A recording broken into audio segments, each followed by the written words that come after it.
আসসালামু আলাইকুম ওয়া রাহমাতুল্লাহি ওয়া বারাকাতুহু নাহমাদুহু ওয়া নুসাল্লি আলা রাসূলিহিল কারীম আউযু বিল্লাহি মিনাশ শাইতানির রাজীম বিসমিল্লাহির রহমানির রহিম কুল হাল ইয়াস্তাবিল্লাযীনা ইয়া'লামুন ওয়াল্লাযীনা লা ইয়া'লামুন ইন্নামা ইয়াতাযাক্কারু উলুল আলবাব ওয়া ক্বালা আন-নাবিয়্যু সাল্লাল্লাহু আলাইহি ওয়াসাল্লাম তালাবুল ইলমি ফারিযাতুন আলা কুল্লি মুসলিমিন ওয়া মুসলিমা আও কামা ক্বালা আলাইহিস সালাতু ওয়াস সালাম। সুপ্রিয় দর্শক মণ্ডলী, কাছে দূরে দেশে প্রবাসে যে অবস্থান থেকে চোখ রেখেছেন নিউজ 24-এর পর্দায় আপনাদের প্রিয় অনুষ্ঠান ইসলাম ও আমরাকে দেখার জন্য সকলকে স্বাগত জানাচ্ছি। আমরা আজকে আপনাদের সামনে নিয়ে এসেছি চমৎকার অত্যন্ত গুরুত্বপূর্ণ একটি বিষয়, তা হলো সহিহ জ্ঞান অর্জনের গুরুত্ব তাৎপর্য নিয়ে। কারণ সঠিক জ্ঞান অর্জন করলেই তো আমি সঠিক আমল করতে পারবো, আর সঠিক আমল করতে পারলেই তার দ্বারা রেজায় মাওলা আল্লাহ পাকের সন্তুষ্টি আমি অর্জন করতে পারবো।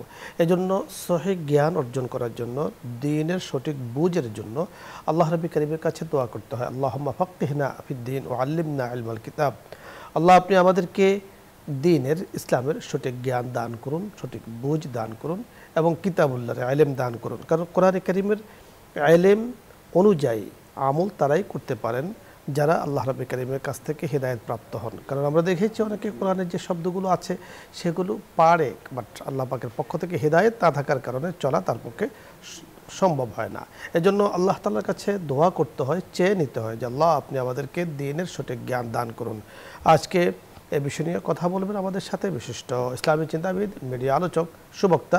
তিনি আমাদের সাথে যুক্ত হয়েছেন ইসলামী চিন্তাবিদ, ইসলামী বিশেষজ্ঞ শেখ মুফতি মাসুম আহমদ, প্রিন্সিপাল জামিয়া ইসলামিয়া শামসুল উলুম, ঢাকা।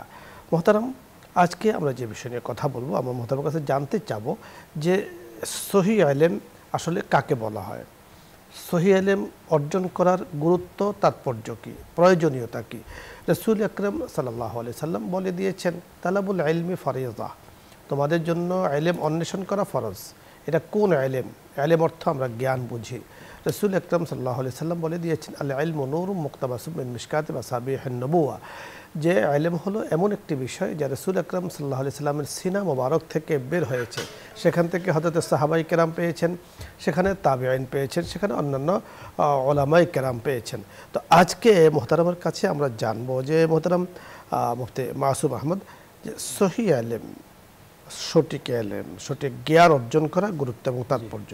কারণ যে কোনো বিষয় আমল করার জন্য, বাস্তবে রূপান্তরিত করার জন্য সে বিষয়ে সম্যক ধারণা, সঠিক ধারণা কিন্তু লাগবে, সঠিক ইলম লাগবে, সঠিক জ্ঞান লাগবে, তাহলে সঠিকভাবে সেই কাজটা করতে পারবে।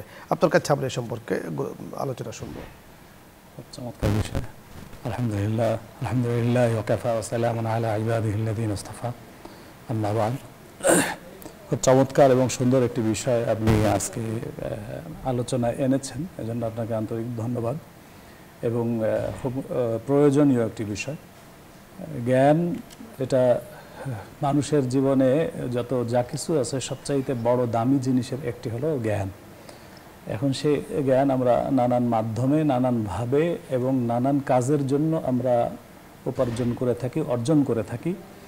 কিন্তু দেখা যায় যে জ্ঞান আমাকে সঠিক রাস্তায় পরিচালনা করবে, সেটা পারলৌকিক জীবনে হোক বা ইহলৌকিক জীবনে হোক। আমাকে যে জ্ঞান আমাকে সামনে নিয়ে যাবে, সেই জ্ঞান যদি সঠিক না হয়, তাহলে মানে আমাকে রাস্তা দেখাবে তো দূরে থাকুক, উপরন্তু আমাকে আরো বিপদগ্রস্ত করতে পারে, বিপদগামীও করতে পারে।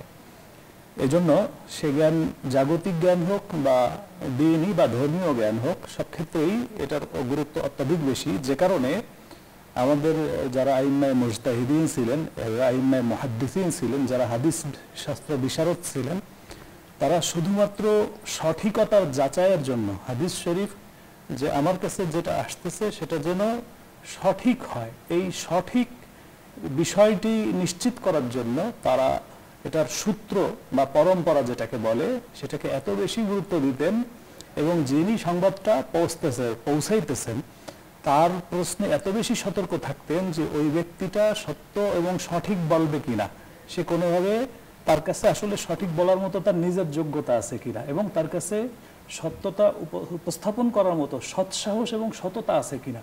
যদি না থাকে তাহলে সে দেখা গেল সে আমাকে ভুল ইনফরমেশন দিল, আমি সেখান থেকে ভুলটা জানলাম, সেই ভুলে জানার কারণে আমি নিজে এবং পরবর্তীতে যাদের জন্য আমি হাদিস সংকলন করে যাচ্ছি তারাও অনেকে বিপদগ্রস্ত, পথভ্রষ্ট হয়ে যাওয়ার আশঙ্কা আছে। তো এইখান থেকে আমরা বুঝতে পারি যে প্রত্যেকটি জ্ঞান অর্জনের ক্ষেত্রে আগে সঠিকতা নিরূপণ কতটা জরুরি।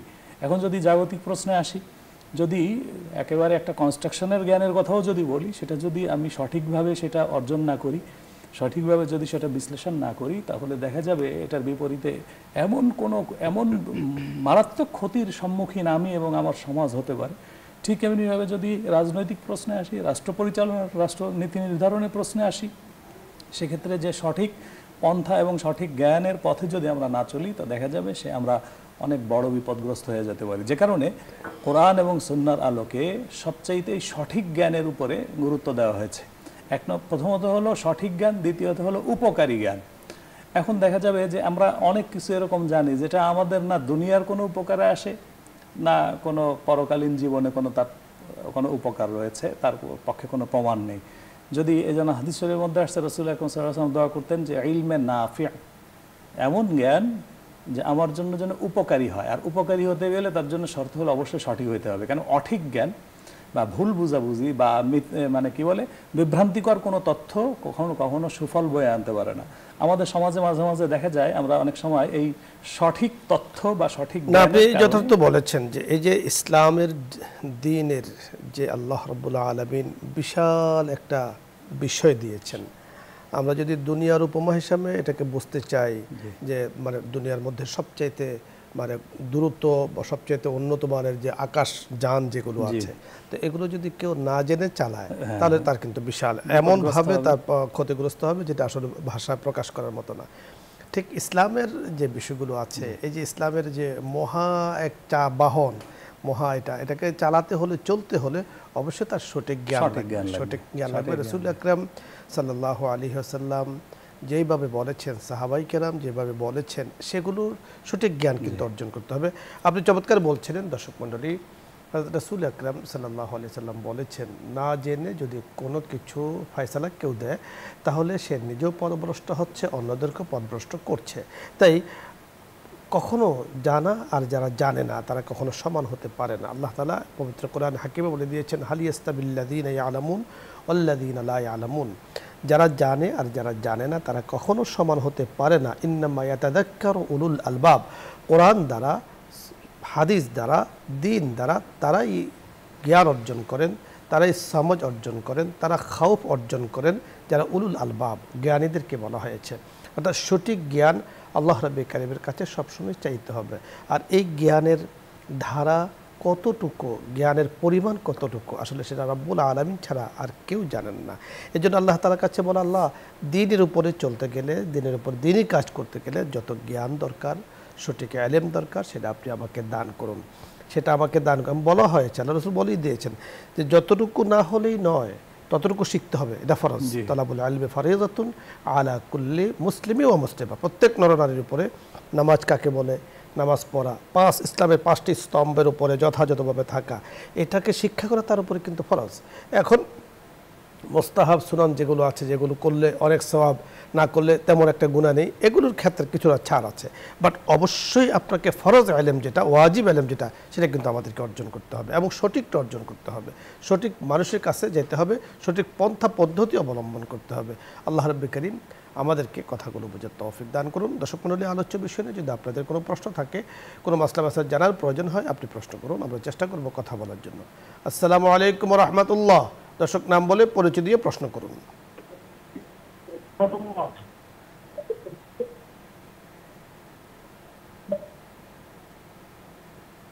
জি দর্শক শুনতে পেয়েছেন, প্রশ্ন করুন।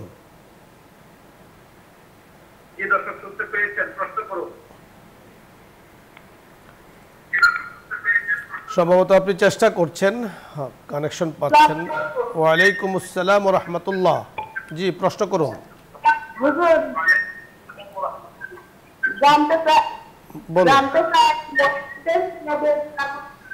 টিভির ভলিউম কমিয়ে প্রশ্ন করুন, তাহলে কথাগুলো বোঝা যাবে।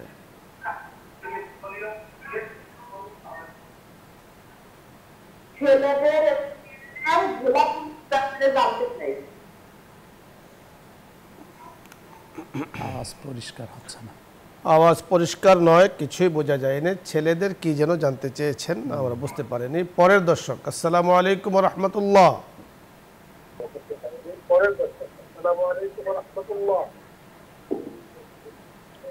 হ্যালো। জি, আসসালামু আলাইকুম। ওয়ালাইকুম আসসালাম। প্রশ্ন করুন। হ্যাঁ,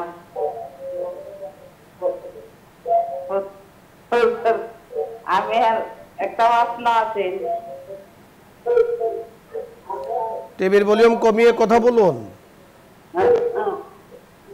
না, আমার একটা প্রশ্ন,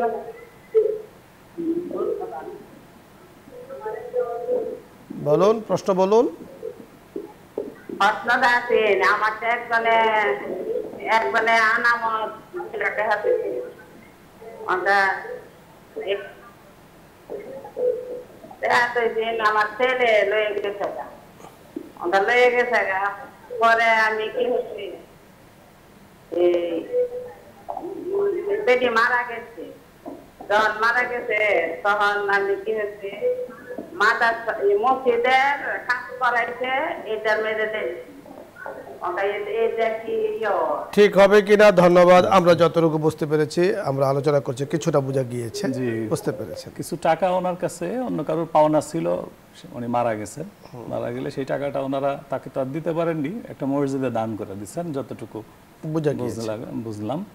আসলে এই টাকাটা প্রাপ্য ছিল ওনার যারা ওয়ারিশ আছে তাদের প্রাপ্য ছিল। কেউ যদি কারোর কাছে ঋণী থাকে, সে ঋণ দাতা যদি মারা যান, তাহলে ওই ঋণের ওই দাতার যিনি ওয়ারিশ থাকবেন তাদের কাছে ওই ঋণটা পৌঁছে দিতে হয়, তারা এটার হকদার।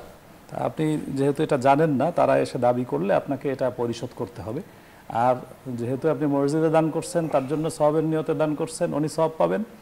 এটা যদি তার ওয়ারিশ যারা আছে তারা মেনে নেয় তো গেল, শেষ, আলহামদুলিল্লাহ, আর কোনো সমস্যা নাই। আর যদি ওয়ারিশরা দাবি করে আমাদের টাকা আমাদেরকে দিতে হবে, সেক্ষেত্রে আপনাকে সেই টাকা পরিশোধ করতে হবে এবং আপনি মসজিদে দান করার সওয়াবটা আপনি পেয়ে যাবেন। ধন্যবাদ। পরের দর্শক, আসসালামু আলাইকুম ওয়া রাহমাতুল্লাহ। ওয়ালাইকুম আসসালাম ওয়া রাহমাতুল্লাহি ওয়া বারাকাতুহু। ভালো আছেন? জি আলহামদুলিল্লাহ। টিভির ভলিউম কমিয়ে প্রশ্ন করি। হুজুর, আমি তাহাজ্জুদ নামাজ সম্পর্কে একটু জানতে চাচ্ছি। তাহাজ্জুদ নামাজ শুধু সূরা আলহামদুলিল্লাহ ইখলাস পড়ে, ইখলাস 10 বার পড়ে কি নামাজ হবে শুধু? জি, আমরা বুঝতে পেরেছি। আপনি শুনতে থাকুন, আমরা কথা বলছি। আপনি পড়তে পারেন, অসুবিধা নাই। কিন্তু যদি মনে করেন যে তাহাজ্জুদে বোধ হয় সূরা ইখলাস 10 বার পড়তে হয়, বিষয়টি এরকম নয়। তবে যে কোনো ছোট সূরা বা বড় সূরা আপনি যদি একই রাকাতে একাধিকবারও পড়তে চান, এতে কোনো সমস্যা নেই, হবে, নামাজ হবে। পরের দর্শক, আসসালামু আলাইকুম ওয়া রাহমাতুল্লাহ।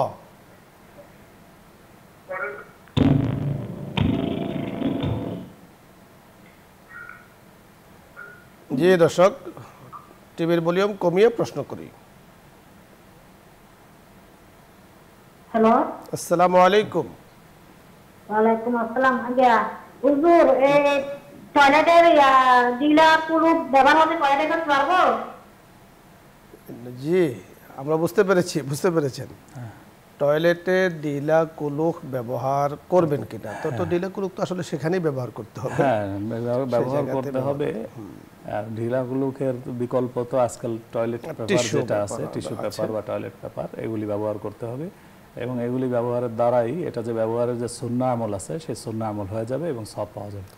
এখানে যে বিষয়টি খেয়াল রাখতে হবে, যারা আমরা টয়লেটে টিস্যু অথবা ডিলা কুলুক ব্যবহার করে থাকি, এমন জায়গাতে এগুলোকে রাখা যাতে করে পরিবেশ বা ওই জায়গাটা নোংরা না হয়ে থাকে, এটা খুবই লক্ষণীয়। আপনাকে আমাকে মনে রাখতে হবে যে আমি যেমন এই ওয়াশরুমটা টয়লেটটা ব্যবহার করছি, আমার পরে আরেকজনও করতে পারে, পরবর্তী লোকের যেন কষ্ট না হয়, এদিকে খেয়াল রাখতে হবে। এজন্য টিস্যু হোক যাই আমি ব্যবহার করি, সেটাকে পরিচ্ছন্ন করে রাখবো, অপর ভাইয়ের যেন কষ্ট না হয়, এদিকে খেয়াল রাখবো। এখানে বোধহয় আরেকটা বিষয় প্রাসঙ্গিক আছে এই প্রশ্নটা আসার পেছনে। আমাদের সমাজে এক শ্রেণীর মানুষ আছেন, ওনারা এই কথাটা প্রচার করেন যে শুধু পানি ব্যবহারই যথেষ্ট, অন্য কোনো কিছু ব্যবহার করা ইদানিং কথাগুলো শোনা যাচ্ছে। হ্যাঁ, ইদানিং এগুলি শোনা যাচ্ছে। শুধু তাই না, তারা এটাকে অপচয় হিসেবেও প্রচার করার চেষ্টা করতেছে। এটা মোটেই অপচয় না। আল্লাহ রাব্বুল আলামিন তাদেরকে প্রশংসা করেছেন আলাদা করে, যারা ঢিলা কুলুক ব্যবহার করতেন আবার পানীয় ব্যবহার করেছেন। মুতাতাহহিরিন এই শব্দ আসছে যে যারা অতিরিক্ত পরিচ্ছন্নতা এবং পবিত্রতা অর্জনের ক্ষেত্রে যারা, হ্যাঁ, আপনি যে আল্লাহু ইউহিব্বুত তাওয়াবিন ওয়া ইউহিব্বুল মুতাতাহহিরিন, অর্থাৎ মুতাতাহহিরিনের ব্যাখ্যায় মুফাসসিরিনে কেরাম বলেছেন যারা ঢিলাকুলুক এবং পানি উভয় ব্যবহার করেন তাদের ব্যাপারে কিন্তু পবিত্রতা অর্জনের প্রশ্নে অধিক সতর্কতা আপনি যথার্থ বলেছেন। সুতরাং আমরা এই ক্ষেত্রে বলতে পারি যারা বলছে যে, বা কারা বলছে তা তো আমরা জানি না, নিশ্চয় কিছু কেউ হয়তো বা বলতে পারেন, তবে তারা এখানে অপচয় করছেন তাদের ভাষাকে বা তাদের সময়কে, যে শরীয়তের একটা সুন্দর একটা বিধান, এটাকে পানি অপচয়, দুনিয়াতে কত মানুষ কত ভাবে কত কিছু অপচয় করে, আর এখানে তো আসলে অপচয়ের কিছু না, অপচয় মোটেই অপচয় না। বিনা প্রয়োজনে মানুষ পানীয় ব্যবহার করে না, বিনা প্রয়োজনে মানুষ ঢিলাকুলুকও ব্যবহার করে না। এজন্য শরীয়তের সুন্দর বিধানকে যত বেশি ব্যবহার করতে পারে তত তো মানুষ পরিচ্ছন্ন বেশি হবে। আল্লাহ রাব্বুল কারীম আমাদেরকে বুঝার তৌফিক দান করুন। পরে দর্শক, আসসালামু আলাইকুম ওয়া রাহমাতুল্লাহ। আসসালামু আলাইকুম হুজুর, আমি শাহনাজ গাজীপুর থেকে বলতেছি। জি বলুন। হুজুর আমি একটা দোয়া বলবো, ঠিক আছে? এটা কি মুনাজাত নাকি হুজুর আমাদের একটু বলে দিবেন? বলুন। বিসমিল্লাহির রহমানির রহিম। সুবহানাল্লাহি বিহামদিহি আদাদা খালকিহি আদাদা নাফসিহি আদাদা তিআতিহি আমিদাদা কালিমা। হ্যাঁ, সুন্দর একটি সুবহানাল্লাহ বুঝতে পেরেছেন, এটা অনেক জিকির, দামি এবং মূল্যবান জিকির, অনেক মূল্যবান একটি জিকির, যেটা আপনি বলেছেন উচ্চারণও আশা করছি অনেকটাই আপনার সহি আছে, আর একটু ভালো করে পড়লে আরও উচ্চারণ সহি হয়ে যাবে, এবং এটা বারবার পড়ুন। যত বেশি এই জিকির করবেন তত বেশি আল্লাহ পাকের নৈকট্যতা হাসিল হবে। পরের দর্শক, আসসালামু আলাইকুম ওয়া রাহমাতুল্লাহ।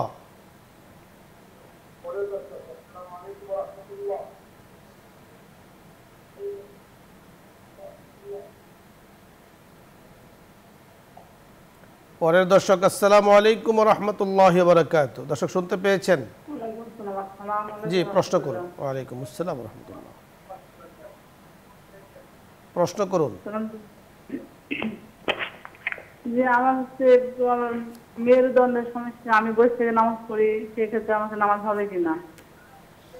জি, আমরা বুঝতে পেরেছি। মেরুদণ্ডের সমস্যা, বসে নামাজ পড়েন। জি, আপনি দাঁড়িয়ে নামাজ পড়তে অক্ষম হন, যদি সেটা মেরুদণ্ডের সমস্যা হতে পারে, পায়ে হাতে যে কোনো জায়গাতে, যদি আপনি দাঁড়িয়ে নামাজ পড়তে অক্ষম হন সেক্ষেত্রে আপনি বসেই নামাজ পড়বেন, বসে পড়তে পারবেন, কোনো অসুবিধা নেই। জি, পরের দর্শক, আসসালামু আলাইকুম। আসসালামু আলাইকুম। ওয়ালাইকুম আসসালাম। আমার প্রশ্ন ছিল। ওয়ালাইকুম আসসালাম। আমার প্রশ্ন হলো, জন্মদিনে কেকের ব্যবসা করা যাবে কিনা? জন্মদিনকে কেন্দ্র করে, ধন্যবাদ। জি, আমরা বুঝতে পেরেছি। জন্মদিনকে কেন্দ্র করে কেকের ব্যবসা, দেখেন জন্মদিন এটাকে যদি শরীয়ত বা ধর্মীয় কোনো বিষয় মনে করা হয় তাহলে তো একেবারে এ থেকে বিরত থাকতে হবে। শরীয়তে বা ইসলাম ধর্মে জন্মদিন মৃত্যুদিন পালনের কোনো গুরুত্বপূর্ণ কোনো আনুষ্ঠানিকতা একদমই নিষেধ। দ্বিতীয়ত, যদি এমনি সামাজিক কালচার হিসাবে, সেক্ষেত্রেও দেখার বিষয় হলো যে এটা, এই জন্মদিন পালনটা শুধুমাত্র সামাজিক কালচার পর্যন্ত সীমিত নয়, এটা একটা বিশেষ ধর্মীয় কালচার। তো কোনো মুসলমানের জন্য ভিন্ন ধর্মীয় কালচার এটাকে সামাজিক কালচার মনে করেও অবলম্বন করা যাবে না। মান তাশাব্বাহা বিকওমিন ফাহুয়া মিনহুম। তা আমরা যারা মুসলিম, আমাদের জন্য অবশ্যই হলো জন্মদিন নামক যে অনুষ্ঠান আমাদের সমাজে ব্যাপকভাবে প্রচলিত আছে, এ থেকে বিরত থাকা। আর কেকের যে ব্যবসা, মূল অনুষ্ঠানটি যেহেতু নাই, তা থেকে বিরত থাকা উচিত। তো এটাকে কেন্দ্র করে বিশেষ ব্যবসা বাণিজ্য, এটাও তো একেবারে অনুত্তম কাজ। তবে মৌলিকভাবে কেকের ব্যবসা, মিষ্টির ব্যবসা, অন্য যে কোনো ব্যবসা যে কোনো সময়ই করা যায়, এতে তো কোনো অসুবিধা নেই। কেক হালাল বস্তু, যে কেউ তৈরি করতে পারে, বিক্রি করতে পারে।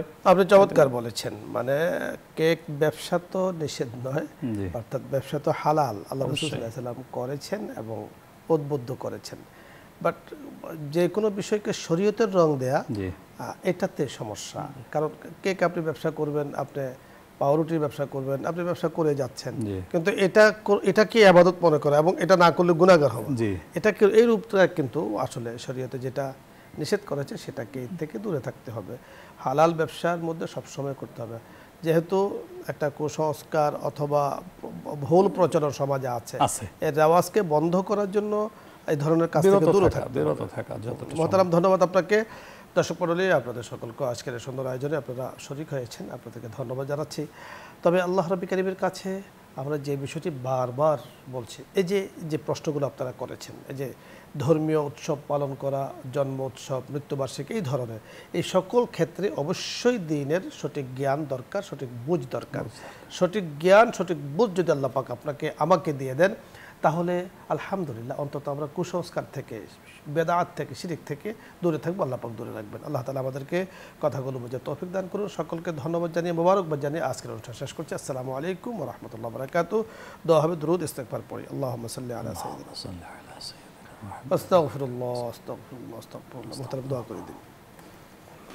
اللهم أنت السلام ومنك السلام تباركت يا ذا الجلال والإكرام يا أرحم الراحمين يا أرحم الراحمين يا أرحم الراحمين يا أكرم الأكرمين يا ذا القوة المتين. لا إله إلا الله الحليم الكريم لا إله إلا الله وحده لا شريك له أحدا صمدا لم يلد ولم يولد ولم يكن له كفوا أحد. ربنا ظلمنا أنفسنا وإن لم تغفر لنا وترحمنا لنكونن من الخاسرين. ربنا آتنا في الدنيا حسنة وفي الآخرة حسنة وقنا عذاب النار. ربنا فاغفر لنا ذنوبنا وقنا عذاب النار. ربنا هب لنا من أزواجنا وذرياتنا قرة أعين واجعلنا للمتقين إماما واجعلنا من الراشدين واجعلنا من المهتدين واجعلنا من التوابين واجعلنا من الصالحين واجعلنا من الذين لا خوف عليهم ولا هم يحزنون. اللهم أعنا على ذكرك وشكرك وحسن عبادتك. رب كريم مولا كريم মেহেরবানি করে আপনি আমাদের জীবনের সমস্ত গুনাহ খাতা মাফ করে দেন। জানা বা জানা ইচ্ছায় অনিচ্ছায়, আলোতে আধারে, রাতে বা দিনে মাওলা করিম ছোট বা বড়, নতুন বা পুরাতন, কবিরা সগীরা যত গুনাহ আমরা আগাতে অজ্ঞাতে করেছি মেহেরবানি করে আপনি মাফ করে দেন। সুন্দর একটি অনুষ্ঠানে আমরা বসেছি, দিনই কিছু আলোচনা, মাসলা মাসাইলের কিছু আলোচনা আমরা করেছি, শুনেছি। অসংখ্য অগণিত দর্শক শ্রোতা আমাদের সাথে এই মুহূর্তে যুক্ত আছেন। তাদের ভিতরে অনেক আপনার প্রিয় ভাজনরাও হয়তো আছেন, অনেক হাজি সাহেবরা আছেন, অনেক নেককার ব্যবসায়ীরা আছেন, অনেক আলেম ওলামা থাকতে পারেন, অনেক হাফেজ কোরআন থাকতে পারেন।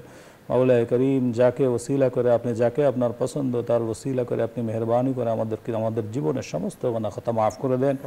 মাওলা করিম যে চমৎকার অনুষ্ঠানটির মধ্যে আমরা বসেছি, এই অনুষ্ঠানের মাধ্যমে আপনার কোরআন এবং সুন্নাহ, আপনার হাবিবের সুন্নাহ আমরা প্রচার প্রসারের চেষ্টা করতেছি। যারা এটার সাথে সহযোগিতায় বিভিন্নভাবে যুক্ত আছেন, যারা এই অনুষ্ঠান আয়োজন করেছেন এবং যারা আমরা এর সাথে বিভিন্নভাবে যুক্ত আছি, সবাইকে আপনি কবুল মঞ্জুর করে নেন।